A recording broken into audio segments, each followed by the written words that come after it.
Hello, everybody. Today I'm talking about Sun in Aquarius from 12th of February to 14th of March. This is a time when Sun is going to conjoin with Saturn. So we have a difficult energy to deal with. And also Aquarius has got two rulers, Rahu as well as Saturn. So how does it impact? Let us explore.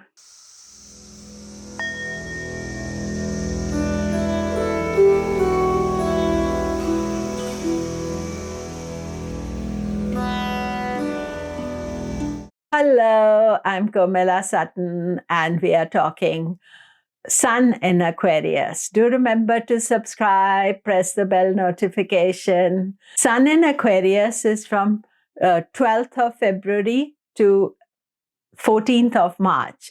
During the Aquarius transit, when Sun is in Aquarius, we have the great festival of Shivaratri.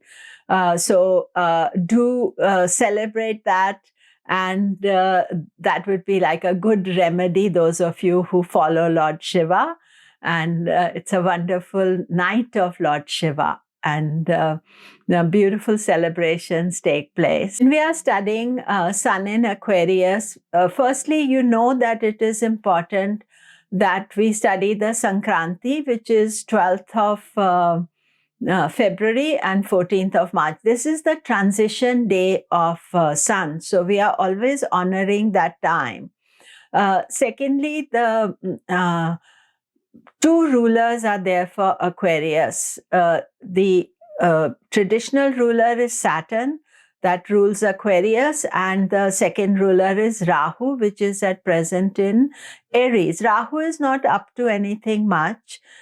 He's doing his usual stuff. I mean, he's not anything specific happening with Rahu while the Sun in Aquarius transit is taking place. But Saturn is in Aquarius. So basically, Sun is going to conjoin Saturn, and in a way, he is focusing all our energy on Saturn. It's like a maturing of Saturn. So Saturn went into Aquarius on 17th of January, and this is the first Sun conjunction. And therefore, Sun is telling us, please pay attention to Saturn, what his rules are. But he's also combusting Saturn, and he's getting affected by Saturn. Sun-Saturn conjunction, that means their exact meeting is 15th of February. However, Saturn is combust. He is hidden behind the Sun, so it's not visible to us through the naked eye. And therefore, some of the Saturn issues can go at the back burner. But what is happening is that often on 15th of February, when the Sun-Saturn, you'll see some issues connected to people in power and public, because Saturn is public, Sun is people in power. This is an annual clash of these two heavyweights that we have to pay attention to. Also, Saturn is hidden behind the Sun. So some of the issues, you feel bullied by bosses, or you feel people are getting too powerful. We need to fix that. And finally, the Aquarius energy, what is important to understand, it's about a bigger picture, looking after the environment, taking care of what the world around us is there doing, caring for it, I would say. And that is most important. There's a other more negative side of Aquarius, can be more fundamental. I want this. I'm only bothered about my issues. So we hope that we are not experiencing that. So one of the things I'm going to do is that while I'm looking at how these transits impact you, I'm also going to talk about Mercury, because Mercury is usually always close to the Sun. And therefore, the Sun transit and Mercury transit is almost most of the time simultaneous, unless Mercury is doing a major extra transit, retrograde, something. I'm not going to give Mercury its separate space, because a lot of you are also been saying that it seems to be the same impact, which is true. So Venus is not in the same sign just now. Venus has already moved away from the sun. So usually you'll see that Sun, Venus, and Mercury are next to each other.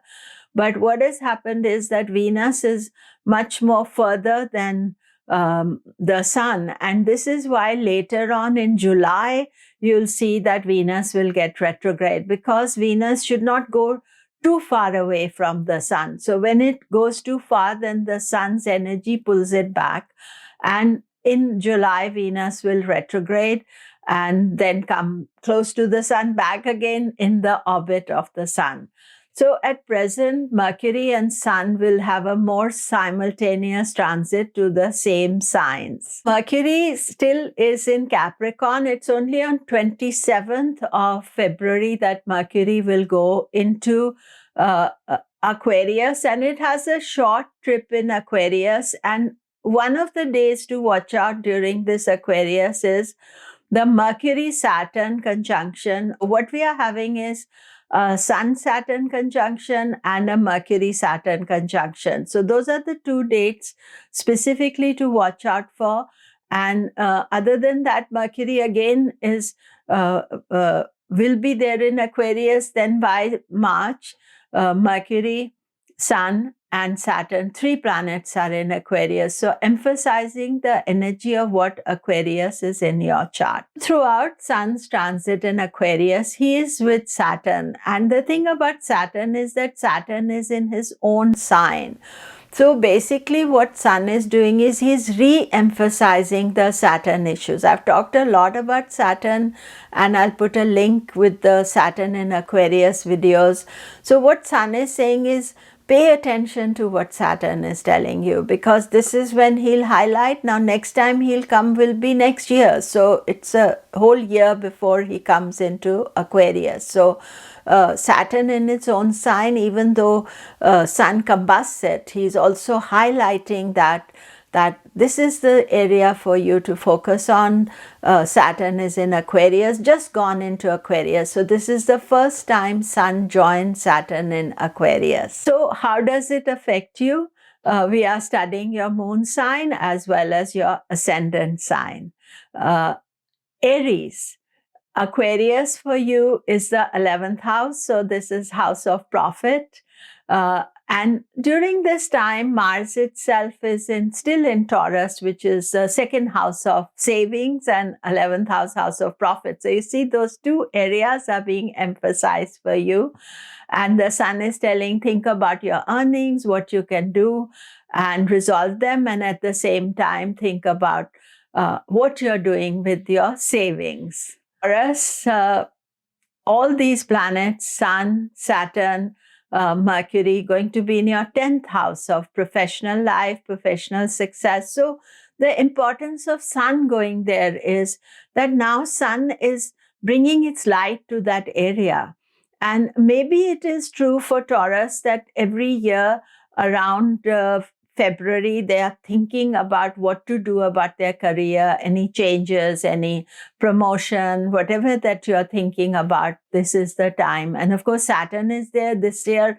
It's much more powerful because Saturn doesn't come there every year, and Mercury is joining it as well. So a lot of energy in your karma house, the house of profession. And karma is also, sorting out things in your life. What are you doing? What are the actions you're doing in this life to pay off your old karma? Gemini, Aquarius is your 9th house. Sun is highlighting 9th house, which is study, higher knowledge, good energy, good luck, good opportunities. Saturn is also there. Mercury, your Lagna Lord. For you, the Lagna Lord going there is very important. And then Mercury-Saturn conjunction in early March, 2nd of March, very important for you to be cautious and careful around that time, or something suddenly block comes. But Mercury doesn't hang on there for long. So you can move on with it. But you can feel a little bit blocked Mercury is also going to be going towards combustion, but Mercury combusts only in Pisces. So in the next video, I will talk about that. But study, knowledge, pilgrimage, those are the important things for you. So, we've talked about this. Saturn is in your 8th house. Now, Sun also goes in the 8th house, Mercury also. So it's an emphasizing of your 8th house. So this particular month can bring some sudden unexpected change, something you were not expecting and not planning for. So it is a good idea to be careful this month as the other planets move out of Aquarius. You'll be on a more stable ground. Leo, your ascendant ruler is the sun. So wherever he's going, that is of key interest to you. It's in the 7th house. And it is with Saturn. Saturn is your 7th lord. So 7th house, 7th lord, both together. This is not necessarily positive for relationships because, Saturn is combust. Sun is the combusting factor, and also bring a conflict or some obstacle for you in relationship. These are short transits, so take your time. Don't make any aggressive move or get into conflict there. Mercury is also coming there. That means your thought process is also there. There may be some money issues connected with relationships. And maybe this month is not the month to discuss or argue it out. Virgo, Sun is in your 6th house and with Saturn. And 6th house is the house of competition, overcoming competition. And generally, it is a good transit. Sun in the 6th house, Saturn in the 6th house. This is regarded as a good transit according to Vedic astrology. However, when your Lagna Lord comes there, and that is going to be on 27th of February, and then he conjoins Saturn and is going combust. And this is the 6th house of health and healing as well. So maybe this is a good time to think about how you can improve your health and not burn out too much. And any obstacles you face, stay calm. Mercury doesn't hang on very long. So that is the best choice for you to make. Libra, you see, Sun is in your 5th house, which is the house of creativity, ideas, children, general good luck. 5th lord is in the 5th house, Saturn, but they are in a conflict or combustion situation. So certainly the beginning of this transit, not the easiest one for you. So give yourself some time, then decide what you want to do. Venus, most of this period is exalted, but it does get exalted in your 6th house. So 6th house is health and healing, but also opposition. So you may not feel that strength, but Venus is not part of this conjunction. So that is a good factor for you. Scorpio, Sun in the 4th house, home, happiness, but Saturn is placed there. So therefore that combustion is creating some issues for you. And Sun rules your 10th house of career as well. So there can be some obstacles professionally. You may be concentrating too much on your happiness, on your home, on what is going to make you happy. At this stage, Saturn is there, Sun is there. I would say what makes you happy is to do some work, to not focus so much just what makes me happy, but to get down and activate yourself. Mars is direct just now. He's still in Taurus. So he's, for this month, he's concentrating on relationships as well. So you could think about that too. Sagittarius, Aquarius is your 3rd house that deals with siblings and self-effort. And Saturn is there, which is good. 3rd house transit is always good. Sun is a good planet for you. But when Sun and Saturn meet together, then that is not the easiest energy. So watch out for 15th or few days before and after. And then Mercury also goes there. So there's a lot of concentration about pushing yourself to do things. And Saturn is saying, take it slow, take your time making any decision. Sun is focusing on that area of how to communicate, how to connect, how to get your message across.